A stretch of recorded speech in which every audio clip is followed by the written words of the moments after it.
Hello guys, कैसे हो आप लोग। आई थिंक आप लोग प्रश्न वगैरह बहुत ही बेहतरीन तरीके से चल रही होगी। इस वीडियो में मैं काफ़ी ज़्यादा इंपॉर्टेंट बात करने वाला हूँ कि किस तरीके से जॉइनिंग आपका लेटर हो जो है वो आता है, चाहे वो रेलवे में हो या फिर एसएससी में हो, और किस तरीके से क्या क्या डॉक्यूमेंट्स आपको मिलते हैं और उसको कैसे फिल करना होता है, चाहे वो इंटीमेटी बॉन्ड हो, कैरेक्टर सर्टिफिकेट हो, अटेस्टेशन फॉर्म हो। ये सारे के सारे जो इशूज़ हैं, आपका भी जॉइनिंग अगर रेलवे में आएगा, ग्रुप डी का है या फिर लेवल 5, लेवल 3, लेवल 2 का, तो आपको सारा का सारा कन्फ्यूजन जो है ना वो दूर हो जाएगा। और बैकग्राउंड साउंड थोड़ा सा आप लोग मैनेज करना, क्योंकि मैं अभी रूम वगैरह लिया हूँ यहाँ पे रेलवे में ज्वाइनिंग करने के बाद, तो मेरे पास स्टूडियो सेटअप वगैरह नहीं है।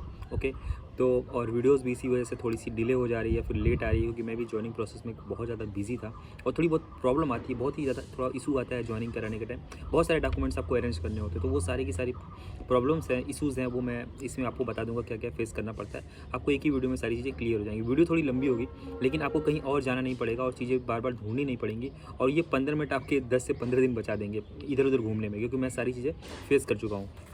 तो देखिए, जो भी आपका जॉइनिंग लेटर आएगा वो आपका ईमेल के थ्रू आएगा। ऑफलाइन अब नहीं आ रहा है, बहुत ही रेयर आ रहा है, तो ऑफलाइन नहीं आएगा। जो भी जोन है उन पर डिपेंड करता है, बट ऑनलाइन ही आएगा। तो ऑनलाइन इस तरीके से एक आपको प्रिंट आउट कराना है, ये आपका जॉइनिंग लेटर रहेगा।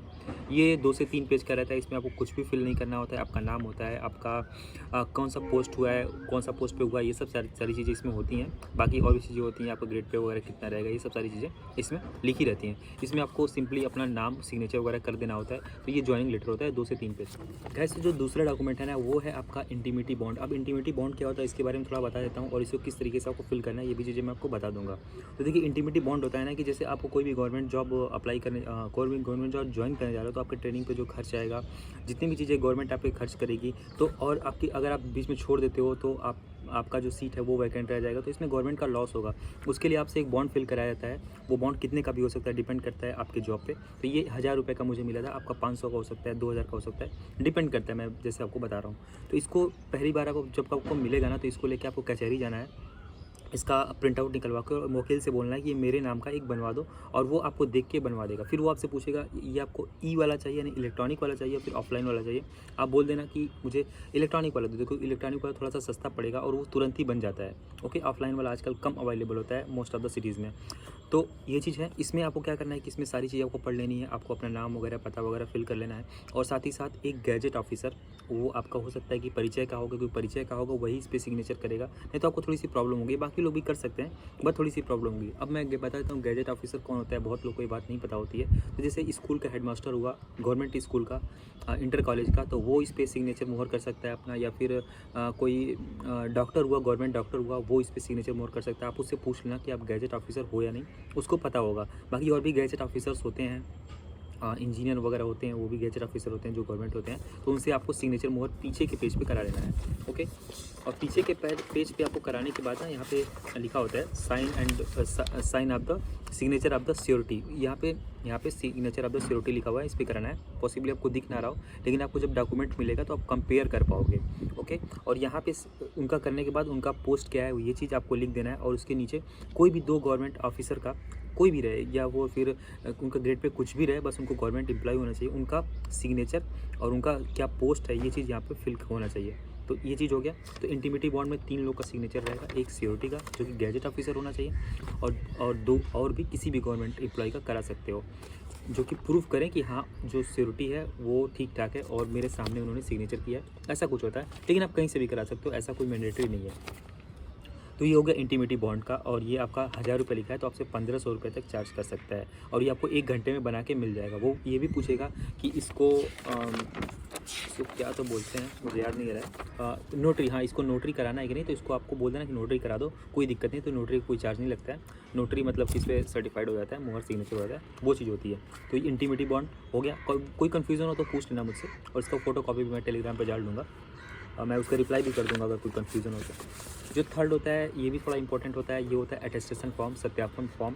यही 3 डॉक्यूमेंट आपको मिलेंगे वहाँ पे, आपको ईमेल पे या फिर ऑफलाइन अगर आपका जॉइनिंग लेटर आता है। इसमें आपको अपना पूरा नाम, पता वगैरह सब कुछ भरना है। इसको आप फिल नहीं भी करते हो तो कोई दिक्कत नहीं है। जिस दिन आपकी जॉइनिंग होगी उस दिन बहुत सारे आपके फ्रेंड्स वगैरह वहाँ पे आए रहेंगे, तो उनसे पूछ के आप चीज़ें फिल कर सकते हो अगर आपको कोई भी कन्फ्यूज़न है। तो मैंने यही किया था, मुझे कन्फ्यूज़न था तो मैंने इसको बाद में फिल किया। ओके, थोड़ी सी हवा चल रही है तो मैं, हाँ, तो ये चीज़ है। अब इसके बाद फिर क्या है कि इसको आप जब फिल कर लोगे ना, तो लास्ट तक पेज है वो सबसे इम्पोर्टेंट है, क्योंकि वो आपको फिल कराना है ना कि करना है। इसमें क्या है, इसमें भी एक गैजेट ऑफिसर, यहाँ पे आप देख रहे हो गैजेट ऑफिसर का सिग्नेचर होना चाहिए। ये एक पहचान पत्र करके होता है, इसमें गैजेट ऑफिसर का सिग्नेचर या फिर आपका जो पशु चिकित्सक वगैरह है उनसे सिग्नेचर इसमें लिखा हुआ है। इसमें पेज में लिखा हुआ है कि बहुत सारे लोग का इसमें आप सिग्नेचर मुहर करा सकते हो। कई सारे ऑप्शन दिए हैं, जैसे पोस्ट मास्टर का, पंचायत निरीक्षक का और प्रखंड विकास अधिकारी का, यानी जो बीडीओ होते हैं उनका सिग्नेचर मुहर करा सकते हो। यानी इनका आप ऑप्शन दिए हुए हैं, 8 से 9 दिए हुए हैं, उसमें आपको कोई भी आपके गांव का मिल जाएगा तो उससे आप सिग्नेचर मुहर करा सकते हो, उसमें कोई दिक्कत नहीं होगी। ओके, तो ये हो गया, इसको आप मत भूलना। मैं इसको भूल गया था तो लास्ट डे मुझे याद आया तो मैं गया सिग्नेचर मोर कराया, थोड़ी सी जल्दीबाजी में चीज़ें हुई। आराम से इसको आप सिग्नेचर करा लेना। ये आपका अटेस्टेशन फॉर्म में लास्ट पेज होता है, इसमें भी आप किसी सिग्नेचर करा सकते हो, वो पढ़ लेना। और इसमें आपको फिल करना है कि वो बंदा आपको 2 से 2.5 साल या 3 साल से आपको जानता है और उसका पदनाम वगैरह लिखना है। मतलब ये चीज़ वो खुद ही कर देगा, क्योंकि जो भी ऑफिसर वगैरह होते हैं वो ये सब काम करते हैं, तो इसमें आपको कोई दिक्कत नहीं होगी। बस आपको सारे डॉक्यूमेंट्स जो है वो पढ़ लेने हैं। बाकी मैं आपको बता रहा हूँ तो आपको चीज़ें क्लियर हो जाएंगी। उसके बाद आता है सबसे ज़्यादा इंपॉर्टेंट है ये कैरेक्टर सर्टिफिकेट। इसको बनवाने में हालत ख़राब हो जाती है। अब कैरेक्टर सर्टिफिकेट है, मुझे क्या था कि मेरा जो कैरेक्टर सर्टिफिकेट था ये मेरे कॉलेज से बना, वो इसलिए। और ये कहाँ पे मिलेगा, तो ये फॉर्म जो है आपको हो सकता है कि आपके ईमेल आईडी पे ही मिल जाए, या आपसे डायरेक्ट बोलें कि आप कैरेक्टर सर्टिफिकेट बनवा लो अपने कॉलेज से, और फिर उस पर आपको फर्स्ट क्लास मजिस्ट्रेट से सिग्नेचर मोहर कराना पड़ेगा। हो सकता है किसी और से कराना रहे, लेकिन अगर आपको फर्स्ट क्लास मजिस्ट्रेट से कराना रहेगा तो ऐसा ही मिलेगा। ओके, आई थिंक कि आपको कुछ बातें ना समझ में आ रही है। तो देखिए, ये कैरेक्टर सर्टिफिकेट है और इसमें क्या है कि आपका स्कूल से सिग्नेचर हुआ है, जो भी आप स्कूल या फिर कॉलेज जहाँ से आप एंड किए अपनी पढ़ाई, तो वहाँ से आपको सिग्नेचर मोहर कराना है। जैसे 10th पे होगा अगर वैकेंसी, तो 10th वाले के स्कूल से करा लेना। 12th पे होगा तो 12th वाले स्कूल से सिग्नेचर मोहर करा लेना। और अगर आपका ग्रेजुएशन होगा तो ग्रेजुएशन वाले प्रिंसिपल से आपको सिग्नेचर मोहर करा लेना है। ओके, इसमें अपना फिल करके। और कैरेक्टर ये फॉर्मेट कहाँ मिलेगा, तो ये फॉर्मेट मैं अपलोड भी कर दूँगा। और आपका जब भी ज्वाइनिंग आएगी, तो जब भी आपकी ज्वाइनिंग आएगी तो उस ज्वाइनिंग में आपको ज्वाइनिंग लेटर जो आएगा उसके साथ ये पॉसिबली ऐड होगा, या फिर आपको मैं फॉर्मेट दे दूँगा, इसको आपको फिल कर लेना। ओके, उसके बाद फिर ये पहला प्रोसेस है। और नीचे वाला जो प्रोसेस है इसमें आपको किसी भी फर्स्ट क्लास मजिस्ट्रेट आपका एसडीएम होता है, डीएम होता है, ये लोग जो होते हैं फर्स्ट क्लास मजिस्ट्रेट होते हैं, तो इनके पास आपको डायरेक्टली जाना है। पुलिस वेरिफिकेशन वगैरह कुछ नहीं कराना होता है, ये सिर्फ और सिर्फ आपको बहकाया जाता है कि पुलिस वेरिफिकेशन कराओ तो ही ये लोग सिग्नेचर मोहर करेंगे। आपको डायरेक्ट ऑफिस में जाना है और उनसे सिग्नेचर मोहर करा लेना है। ओके, और इसकी सिग्नेचर मोहर कराने के बाद आपको थोड़ा कंफर्म भी कर लेना, आपका जो डिपार्टमेंट का अधिकारी होगा जिसने आपको ये सब चीज़ें सेंड की होंगी, उसको सेंड करके क्लियर करना कि ये चीज़ें सही है या नहीं सही है, सिग्नेचर मोहर चलेगा या नहीं चलेगा। क्योंकि हम लोग को काफ़ी ज़्यादा दिक्कत हुई थी, उन्होंने बोला था कि उनको खुद ही बहुत ज़्यादा कन्फ्यूज़न था डिपार्टमेंट वालों को। तो बहुत सारे ऐसे डिपार्टमेंट हैं, जोन है जिनको कन्फ्यूज़न होता है चीज़ों को लेकर, और बहुत सारे ऐसे जोन है जिनको सारी चीज़ें क्लियर होती हैं और वो आपको ज़्यादा परेशान नहीं करते हैं। मेरा जोन गुवाहाटी था और उन्होंने बहुत ही ज़्यादा, मतलब उन लोगों को खुद ही बहुत ज़्यादा कन्फ्यूज़न था कि आपको इस तरह सिग्नेचर होना चाहिए, इस तरह मोहर होना चाहिए, ऐसा वैसा, लेकिन ऐसा कुछ भी नहीं था। तो आपको एसडीएम या फिर डीएम से सिग्नेचर मोहर करा लेना है। ओके, और एसडीएम सिग्नेचर से मतलब एसडीएम फिर डीएम से सिग्नेचर कराने के लिए आपको डायरेक्ट ऑफिस में चले जाना है, एप्लीकेशन वगैरह लेके इसके साथ में कि मैं यहाँ का निवासी हूँ और ऐसे वैसे, वो चीज़ आप कर लेना। वहाँ पे आपको जो बाबू रहेगा वो बता देगा कैसे करना है। इसके लिए थोड़ा दौड़ भाग करना पड़ सकता है आपको, लेकिन हो जाएगा, इसके लिए परेशान मत होना। और जो सबसे आखिरी और इम्पोर्टेंट चीज़ मैं आपको बता देता हूँ, आखिरी क्या है, 2 चीज़ें हैं, इन दोनों चीज़ों को मैं क्लियर कर देता हूँ। सबसे पहले ये क्लियर कर देता हूँ कि अगर आपका रेलवे में सिलेक्शन होता है या फिर आपका एसएससी में सिलेक्शन होता है, तो एसएससी फॉर्मेट या फिर रेलवे फॉर्मेट में जो है वो डिपार्टमेंट आपको आपका ओबीसी सर्टिफिकेट या फिर एससी एसटी सर्टिफिकेट, जो भी आप बैकग्राउंड से आप बिलोंग करते हो, कास्ट जो भी है आपका, कैटेगरी जो भी है, उसका आपको बनवाना पड़ता है। तो इसको कैसे बनवाना पड़ता है, उसको फाइनल सिग्नेचर मोहर किसका होता है ये मैं आपको बताता हूँ। तो इसका फॉर्मेट जो है मैं आपको अपने टेलीग्राम चैनल पे अवेलेबल करा दूँगा, वहाँ से जाके आप डाउनलोड करना और खुद से फिल कर देना। फिल कराने के बाद आप अपने तहसील पे जाना, तहसील आपका जो भी होगा तहसील पे जाना है। तहसील पे जाने के बाद आपको वहाँ पे आपको बोलना है कि मुझे तहसीलदार का सिग्नेचर और मुहर चाहिए। अब तहसीलदार का सिग्नेचर मुहर किसी तहसील पे डायरेक्ट हो जाता है, ओके, बाबू से बात करना डायरेक्ट हो जाता है। और किसी तहसील पे क्या होता है, सबसे पहले आपको ग्राम प्रधान और फिर ग्राम प्रधान का कराना पड़ता है, नहीं ग्राम प्रधान का नहीं कराना पड़ता, लेखपाल का कराना पड़ता है सबसे पहले। और लेखपाल जो होता है उसका कराने के बाद तब जाके आपका कानूनगो का कराना पड़ता है सिग्नेचर मोहर, उसके बाद तहसीलदार का होता है। तो ये प्रोसेस होता है। इसका, और इस पे तहसीलदार का जो सिग्नेचर होता है वो कुछ स्टूडेंट हैं जो पूछते हैं कि क्या इस पे डीएम का सिग्नेचर भी कराना ज़रूरी है। बिल्कुल भी नहीं ज़रूरी है, आपका तहसीलदार का जो वो मान्य हो जाता है, तहसीलदार तक ही होता है। तो तहसीलदार तक जब आप करवा लोगे फिर आपका ये डॉक्यूमेंट क्लियर हो जाएगा। तो ये लेके जाना है फाइनल डॉक्यूमेंट वेरिफिकेशन में जो आपका डिपार्टमेंटल होता है। तो ये हो गया आपका सर्टिफिकेट ओबीसी, ईडब्ल्यूएस या फिर एससी एसटी सर्टिफिकेट तहसीलदार का मान्य होता है।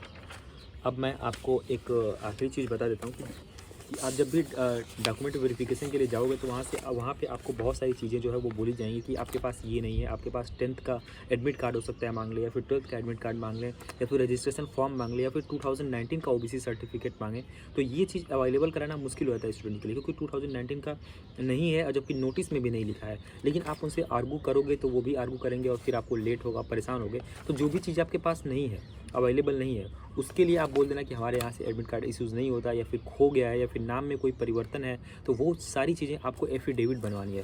10 रुपये का इस तरीके से एफिडेविट आपके जो नियरेस्ट तहसील होगा या फिर कचहरी होगा, और भी कोई भी वकील बना देगा, और इससे थोड़ा सा ज़्यादा चार्ज लगता है। तो ये आपको इस तरीके टाइप करवा लेना है। जैसे कि मेरा क्या था कि मेरा एडमिट कार्ड नहीं था ग्रेजुएशन का, तो मैंने लिखवा दिया कि एडमिट कार्ड जो मेरा जमा हो जाता है। ओके, 2019 का ओबीसी सर्टिफिकेट नहीं था तो मैंने लिखवा दिया कि 2019 में मेरा जो ओबीसी सर्टिफिकेट मेरा अवेलेबल नहीं है, मैंने नहीं बनवाया था, तो वो मैं अवेलेबल आपको नहीं करा सकता, आपके डिपार्टमेंट में जमा नहीं करा सकता। यानी जितनी भी जो छोटी मोटी प्रॉब्लम्स हैं उसके लिए आप एफिडेविट पहले से बनवा के ले जाना। ओके, और बाकी वहाँ चीज़ें आपको लिखेंगे ही कि क्या क्या चीज़ें आपको ज़रूरत पड़ती हैं।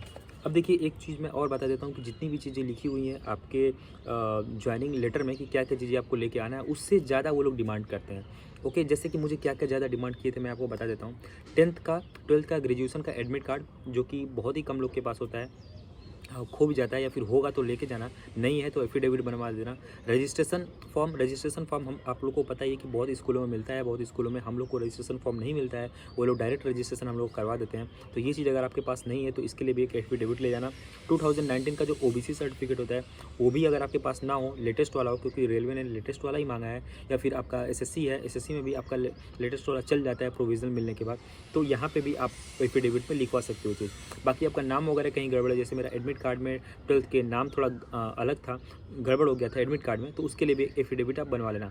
तो जो भी ये छोटी मोटी प्रॉब्लम्स हैं इसका एफिडेविट बनवा लेना। इतनी चीज़ें आपको मांगता है वहाँ पे डिपार्टमेंट, जो चीज़ें लिखी हैं वो, और ये जो मैंने बताया डॉक्यूमेंट्स कैसे आपको प्रिपेयर करना है ये, और जो एडेड मैंने बताया कि एडमिट कार्ड और रजिस्ट्रेशन फॉर्म और 2019 का ओबीसी और कैरेक्टर सर्टिफिकेट, ये चीज़ें आपको प्रिपेयर करके जाना है। और थोड़ा मोड़ा गलती हो तो उसके लिए एफिडेविट आप बनवा लेना। सबसे अच्छा ये होता है एफिडेविट बनवा लेना, और इसके लिए परेशान मत होना। अगर आप अपने यहाँ एफिडेविट नहीं बनवा पाते हो तो आप जहाँ पे भी आपकी ज्वाइनिंग हो रही है वहाँ का जो नियरेस्ट कचहरी होगा वहाँ से भी एफिडेविट बनवा सकते हो।